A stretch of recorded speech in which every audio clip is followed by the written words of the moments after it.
সময়টা একদমই ভালো যাচ্ছে না ভারতের প্রধানমন্ত্রী নরেন্দ্র মোদীর। যুক্তরাষ্ট্র থেকে অবৈধ ভারতীয়দের শেকলে বেঁধে দেশে ফেরত পাঠানোর ঘটনায় আন্তর্জাতিক অঙ্গনে লজ্জার মুখে পড়তে হয়েছে দেশটির সরকার প্রধানকে। এবার আবারও বিব্রতকর অবস্থায় পড়লেন নরেন্দ্র মোদী, তাও কিনা একেবারে বিশ্বমঞ্চের প্রভাবশালী নেতাদের সামনে।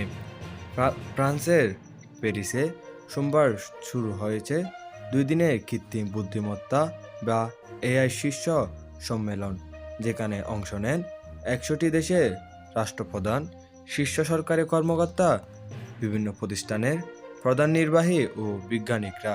আয়োজনে অংশ নিতে ফ্রান্সে পাড়ি জমান নরেন্দ্র মোদীও। এই সম্মেলনে একটি ভিডিওতে দেখা যায় সে বিব্রতকর দৃশ্য সোশ্যাল মিডিয়ায় ছড়িয়ে পড়া। একটি ভিডিওতে দেখা যায় মার্কিন ভাইস প্রেসিডেন্ট জেডি ভেন্সের পাশে বসে আছেন নরেন্দ্র মোদী। একসময় সেখানে উপস্থিত হন ফরাসি প্রেসিডেন্ট ইমানুয়েল মার্কো, সবার সঙ্গে হাত বাড়িয়ে কুশল বিনিময় করছিলেন। কিন্তু তার সামনে বসে থাকা মোদী কর্মমর্তনের জন্য হাত বাড়ালে তাকে পুরোপুরি এড়িয়ে যান মার্কো। এই ঘটনায় বিব্রত হয়েও মুহূর্তের মধ্যে নিজেকে সামনে নেওয়ার চেষ্টা করলেন নরেন্দ্র মোদী। মোদীর পাশে থাকা অতিথিদের সঙ্গে কুশল বিনিময় করেন তিনি। তবে মোদীকে উপেক্ষা করলেও পাশে থাকা ইউরোপীয় কমিশনের সভাপতি উর্সুলা ওয়ান ডার লেয়েন সহ অনেক অতিথির সঙ্গে হাত মেলাতে দেখা যায় ফরাসি প্রেসিডেন্টকে। এই ভিডিওটি সামাজিক মাধ্যমে ছড়িয়ে পড়তে তা রাতারাতি ভাইরাল হয়ে যায়। নেটিজেনদের কাছে কেউ কেউ এই ঘটনাকে মোদীর প্রতি মার্কোর কূটনৈতিক অবজ্ঞা হিসেবে উল্লেখ করছেন, আবার কেউ কেউ বলছেন এটি অনিচ্ছাকৃতভাবেও হতে পারে। তবে ঘটনা যাই হোক না কেন, এমন কর্মকাণ্ডে মোদী যে ভীষণ লজ্জার মধ্যে পড়েছেন তা আর বলার অপেক্ষা রাখে না। কনফারেন্স শেষে আনুষ্ঠানিক ফটো সেকশনেও আবার সে মার্কোর পাশে দাঁড়িয়েছেন নরেন্দ্র মোদী।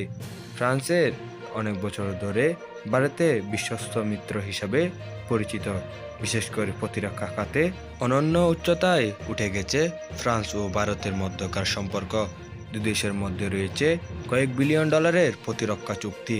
গত বছর ভারতের প্রজাতন্ত্র দিবসে অনুষ্ঠানে যুক্তরাষ্ট্রের সাবেক প্রেসিডেন্ট জো বাইডেনকে প্রধান অতিথি করতে চেয়েছিল ভারত, কিন্তু বাইডেন তাতে সাড়া না দেওয়ায় সেবার ফরাসি প্রেসিডেন্ট মার্কোকে প্রধান অতিথি করেন মোদী।